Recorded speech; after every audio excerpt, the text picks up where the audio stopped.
Elon Musk declared war in Brazil. A judge, a Supreme Court justice called Alexandre Moraes, wanted him behind bars. Exactly. I will try to explain to you everything that's going on in Brazil right now. The whole media is talking about what's happening, but I will tell you what nobody is telling you. Look what this journalist is telling you right now. Let's do it. This is Michael Schellenberger reporting from Sao Paulo, Brazil. Last night, around 8 p.m. local time, Federal Supreme Court Justice Alexandre de Moraes announced a criminal investigation into Elon Musk, the owner of X, formerly known as Twitter, for allegedly spreading disinformation, obstructing justice, and allowing people who J. Moraes had banned from social media to freely express their views. J. Moraes said he would fine X. Let me explain to you. So, Elon Musk, once he bought Twitter, now with the X, he found out that in Brazil, this judge, the Supreme Court judge, by himself, he censored lots of journalists, congressmen. He just banned everybody from the Twitter. Now that Elon Musk found out, Elon Musk just asked him, Alexandre Moraes, why are you censoring people? That's all he did. That was a simple question. And this crazy judge, instead of just answer him or ignore him, he decided to say that he committed a crime. Yeah, that's the level of dictatorship it is now in Brazil. And now he say it is a crime for you to say that, because Elon Musk said he was going to open all the profiles, going to let people back in the platform, and he doesn't want it. But Elon Musk never did. He just promised he would do it. And then the judge went crazy and creating all this confusion. Let's understand. $20,000 per day for every banned person who Musk allows to speak. As such, J. Moraes has taken Brazil one step closer to being a dictatorship. What's more, the events of the last few weeks make clear that Elon Musk is the only thing standing in the way of global totalitarianism. Without free speech, there can be no democracy. If X goes down, we must continue to fight. We can continue to communicate through email and other social media platforms such as Facebook. But email is no substitute for the capacity of social media platforms to share information instantaneously with millions of people. And Mark Zuckerberg, the owner of Facebook, abandoned his principled free speech position in 2020 after 3 years of relentless pressure from activist NGOs and corporate advertisers. Today, Facebook actively represses the spread of news. As for the mainstream corporate news media, it's never been more corrupt and totalitarian. With few exceptions, the corporate news media spread disinformation and government propaganda as a matter of policy. And nobody demands censorship more than the corporate news media, which benefit directly from governments shutting down their competitors. Governments are either not protecting free speech or actively participating in the war upon it. Last month, the U.S. Supreme Court held a hearing where the justices made clear that they were fine with the U.S. government pressuring social media companies to censor. Last week, the Scottish government implemented a law to crack down on so-called hate speech, including jokes by comedians. In Ireland, the government wants the power to send police into people's homes to search computers and phones for so-called hate speech. In Canada, the governing Liberal Party wants the power to send people to prison for life for things they've said. And the European Union has empowered a tiny group of bureaucrats to decide what is true and false and engage in mass censorship. All of this is happening at the very same moment that my colleagues and I have revealed that government intelligence organizations are working through NGOs to interfere in elections by spreading disinformation about populist activists and political candidates.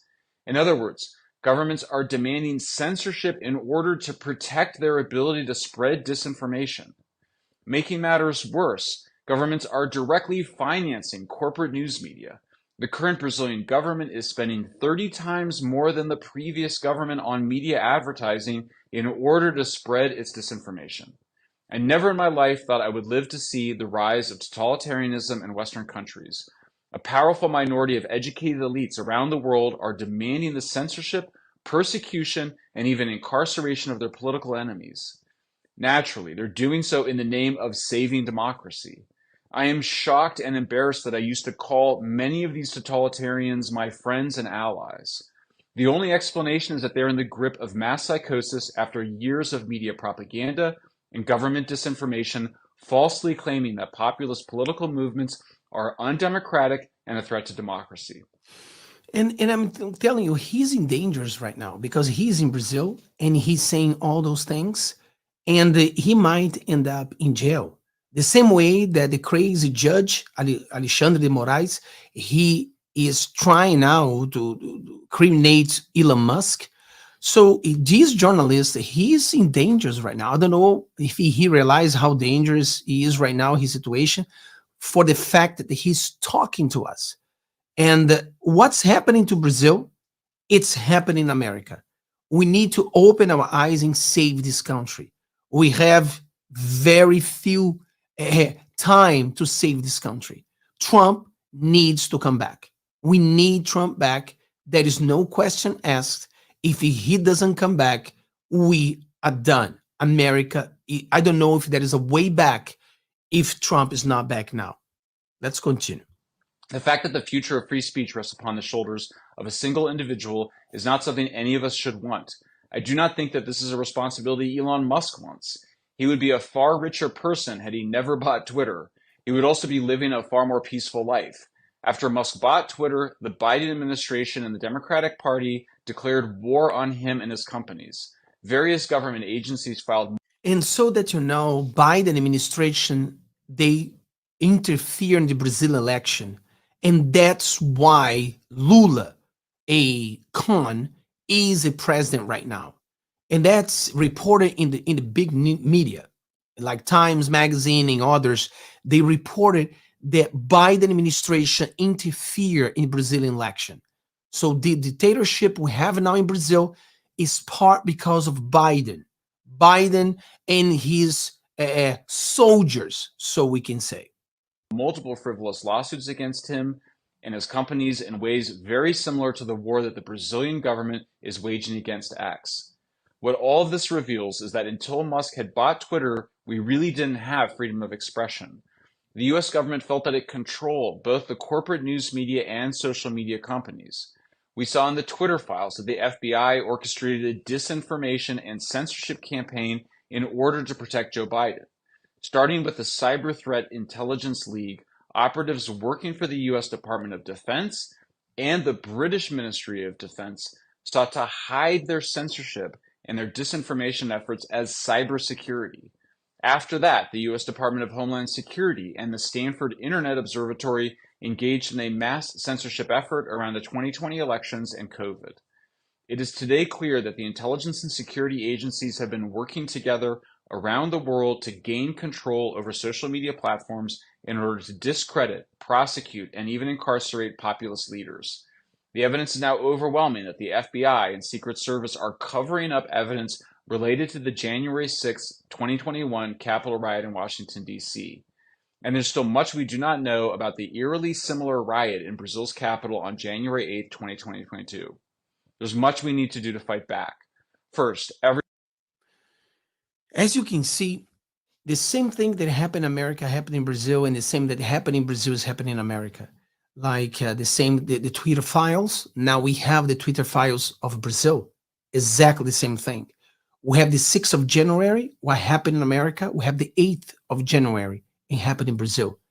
They are trying to put Trump in jail. They're trying to put the former president in jail. The censorship is in America. The censorship is in Brazil. Brazil is just way advanced. Brazil is just way ahead. Brazil right now is not a free country, and America is going that path. So we need the Latinos to wake up and vote for Trump. The only way for us to save this country right now is to go for Trump, so Trump can change things and go to the right direction. I think we can still do that. May God bless America. See you next. So I'm going to try to make lots of videos explain to you everything that happened in Brazil, because Elon Musk now is in a war, and Elon Musk knows nothing. He has just an idea of how bad Brazil is. So we're going to try to show Elon Musk how bad it really is. God bless America, guys.